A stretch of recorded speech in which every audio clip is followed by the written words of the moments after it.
আসসালামু আলাইকুম। এখানে যে এই পাখির বাচ্চাগুলো দেখতে পাচ্ছেন, আসলে এই বাচ্চাগুলো এখনো বোর্ডিং এ আছে। তো আজকে ভাবতেছি যে এই বাচ্চাগুলোকে আমি নতুন শেডারে উঠাই দেবো আর কি। তো এই বাচ্চাগুলো বয়স চলতেছে 14 দিন। তো 14 দিন পর্যন্ত বোর্ডিং চলে আর কি, মানে 10 দিন পর্যন্ত রাখলেই হয়।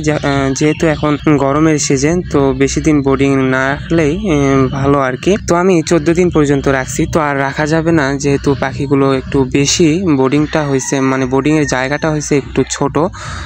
তো পাখিগুলো দিন যাচ্ছে বড় হচ্ছে, তো এই কারণে আরো তাড়াতাড়ি ভাবতেছি যে এই পাখির বাচ্চাগুলো আমি নতুন শেডারে উঠাই দেব। তো জায়গাটা রেডি করলাম, একদিন আগেই রেডি করে রাখছি। তো তুষটা বিছিয়ে দেইনি। তো আমি ভাবলাম যে পাখির বাচ্চাগুলো যেই দিন নিয়ে যাব, তো এই দিনই তুষগুলো দিয়ে পাখির বাচ্চাগুলো উঠাই দেব। তো এখানে আমি কাঠের গুঁড়ো এবং চাউলের ভিতর থেকে যেই তুষটা বের হয়, তো এই তুষটা ইউজ করেছি। আসলে সাধারণত আমি কাঠের গুঁড়ো ইউজ করে থাকি। তো এবার ভাবলাম যে যেহেতু চাউলের ভিতর থেকে আমাদের তুষ বের হয়েছে, মানে ওই তুষগুলো নষ্টই করা লাগে, তো এবার ভাবলাম তুষগুলো এর ভিতর দিয়ে দেই, যেহেতু আসেই তো দিয়ে দেই, নষ্ট হয়ে যাবে। তো তুষ এবং কাঠের গুঁড়ো মিক্স করে দিয়ে দিয়েছি। তো এখানে টোটালি আমার 120 পিস বাচ্চা আছে।